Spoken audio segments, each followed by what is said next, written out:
Nasdem yang sempat mengikat janji suci dengan Anies kini malah mundur dan menolak revisi UU Pemilu, mendukung Pilkada serentak 2024. Nampaknya memang ada gerak semesta yang menolak Anies. Nasdem tinggalkan Anies, pilih konvensi 2021, ditulis oleh Alifur Rahman dari siwa.com. Melihat Nasdem balik kanan membatalkan dukungan terhadap revisi UU Pemilu dan mendukung agar Pilkada tetap dilaksanakan serentak pada 2024, saya jadi teringat dengan nasib Anies Baswedan, Gubernur Jakarta itu. Beberapa bulan lalu, Anies sempat bertemu dengan Surya Paloh dan melakukan konvers. Salah satu poin penting yang cukup menghentak adalah soal dukungan terhadap Anies sebagai kandidat Capres 2024. Ada yang bilang Surya Paloh sedang sakit hati karena porsi menterinya berkurang setelah Prabowo masuk.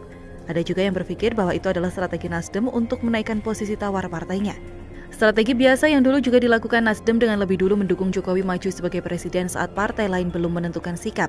Nasdem bahkan mendahului PDIP sebagai partai tempat Jokowi bernaung. Anies pun tersenyum bahagia di samping Surya Paloh, seperti orang yang baru jadian, malu-malu kadal.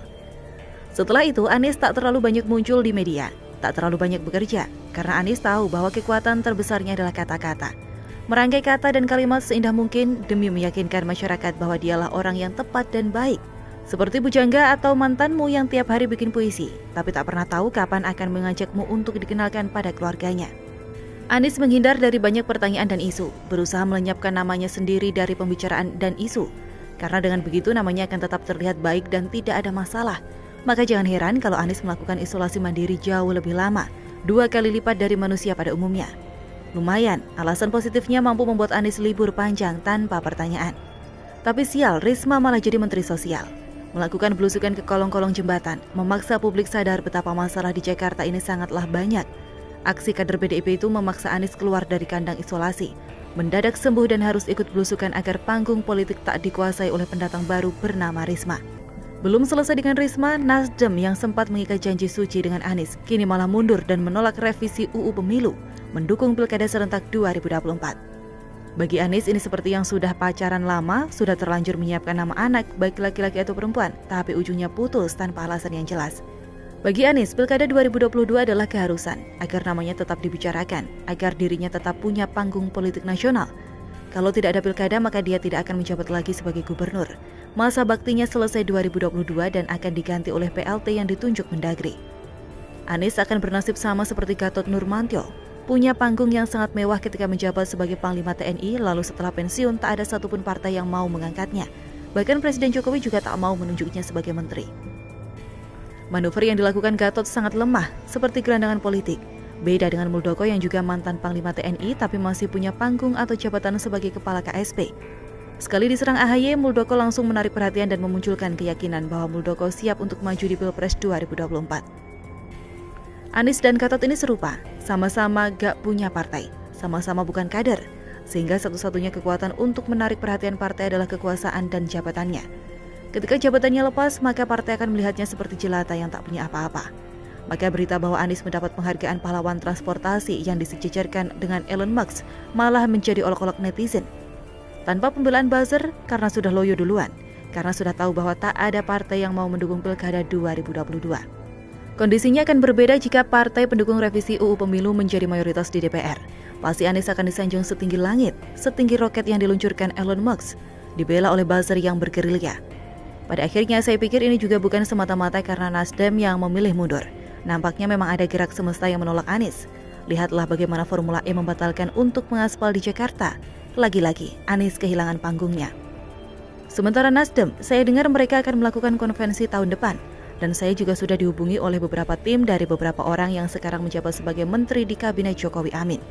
Katanya mereka sedang bersiap untuk konvensi Capres 2024 lewat Nasdem.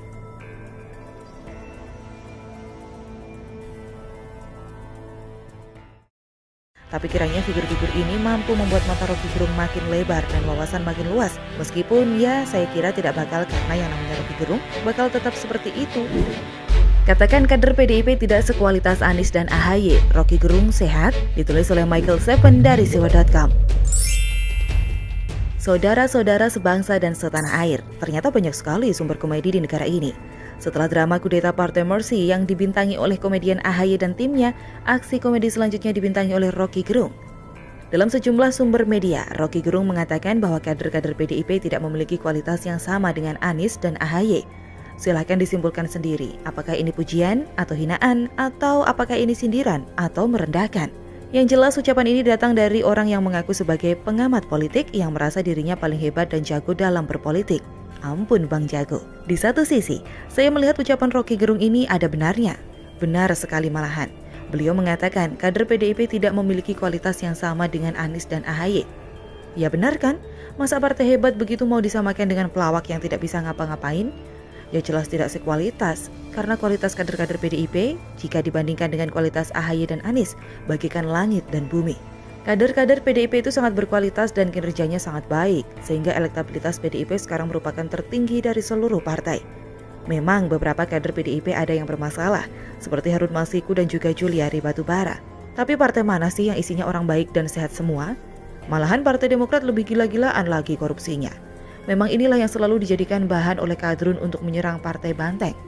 Tidak hanya partai anti Pancasila, mereka juga seenaknya bicara bahwa PDIP merupakan partai terkorup. Halo? Partai yang lain belum pernah ada yang mampu menyamai kualitas PDIP yang sudah teruji oleh waktu dan pengalaman berpolitik. Ya, meskipun sekarang ada PSI yang sedikit demi sedikit mulai meraih kepercayaan masyarakat. Namun pada intinya tidak elok dan bualan semata jika membanding-bandingkan PDIP dengan partai atau orang lain. Tidak level gitu loh. Membicarakan Roky Gerung memang tidak ada habisnya. Hitam jadi putih, putih jadi hitam. Itulah Roky Gerung. Yang benar jadi salah, salah jadi benar. Apa yang sudah kelihatan drama malah dibela mati-matian. Kalau pakai istilah beliau sendiri, inilah namanya dungu. Sudah tidak bisa lagi membedakan mana yang benar, mana yang salah. Mana yang fakta, mana yang rekayasa. Dari sekian pernyataannya yang penuh bualan dan bikin sakit mata, pernyataannya kali ini sukses menyita perhatian saya. Namun bukan membuat saya fokus bacanya, tapi malah merasa nonton acara stand up komedi. Tapi coba Bang Roky Gerung belajar lagi cara ngelawak dari Raditya Dika atau Kiki Saputri, supaya lawakannya lebih berkualitas dan faktual. Atau boleh juga belajar dari Bang Panji, supaya ide pokok lawakannya masih searah, kan sama kadrunya. Sekarang mari kita buktikan pernyataannya Roky Gerung. Jika kita andaikan pernyataan tersebut merupakan sindiran dan kritikan untuk PDIP.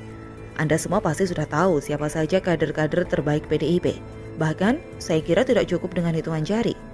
Pertama, kader PDIP terbaik tentu saja Presiden Joko Widodo. Dengan ketenangan dan kekalaman khas beliau, Presiden Jokowi mampu menumbuhkan kepercayaan dari mayoritas rakyat Indonesia sehingga beliau mampu menjadi presiden hingga 2 periode. Tentu saja hal ini juga menjadi kebanggaan bagi partai PDI Perjuangan. Kedua, tentu saja ada Ibu Tri Risma hari ini sebagai kader PDIP yang setiap aksinya sanggup membuat banyak orang kagum dan sekaligus membuat kadrun kepanasan. Dengan gaya komunikasi beliau yang sering marah-marah namun totalitas dalam bekerja, saya kira tidak bisa dibandingkan dengan Anies Baswedan yang sama jago ngomongnya namun nol besar kinerjanya. Ketiga, ada Puan Maharani yang saat ini dinobatkan menjadi Ketua DPR RI perempuan pertama dalam sejarah Republik. Putri Megawati ini saya yakin dapat menjadi ikon PDIP setelah Megawati nantinya.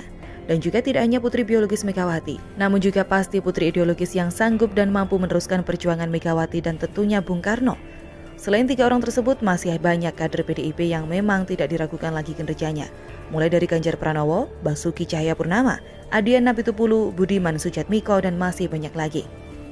Karena sudah saya katakan tidak cukup hanya dengan hitungan jari untuk menyebutkan satu persatu, tapi kiranya figur-figur ini mampu membuat mata Roky Gerung makin lebar dan wawasan makin luas.